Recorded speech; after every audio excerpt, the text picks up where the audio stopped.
அரசியல் கட்சிகள் மாநாடு, பொதுக்கூட்டம், பேரணி இவையெல்லாம் நடத்துவது என்பது இயல்பானது. அது ஒன்றும் தவறல்ல. பெரும் எண்ணிக்கையில் மக்களை பங்கு பெற செய்ய வைப்பதும் ஏராளமாக நடந்திருக்கிறது.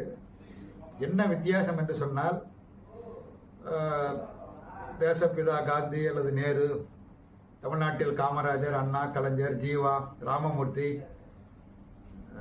இப்படிப்பட்ட தலைவர்கள் உரையாற்ற வருகிற பொழுது மக்கள் அவர்கள் என்ன உரையாற்றுகிறார்கள் என்பதை கேட்பதற்கு வந்தார்கள். இன்றைக்கு நிலைமை தலைகீழமாக மாறி கேட்பதற்கு மாறாக பார்ப்பதற்கு செல்கிறார்கள். அதனுடைய விளைவுதான் கரூரில் ஏற்பட்ட அந்த சம்பவம். கேட்க அல்ல, பார்ப்பதற்கு சென்ற கூட்டம். குறிப்பாக தலைவர்களை பற்றி, ஒவ்வொரு தலைவருடைய வாழ்க்கை வரலாற்றை பற்றி நாம் படிக்கிற பொழுது குறிப்பிட்ட நேரத்தில் பங்கேற்பார்கள் என்பதுதான் பல தலைவர்களுடைய வரலாறு.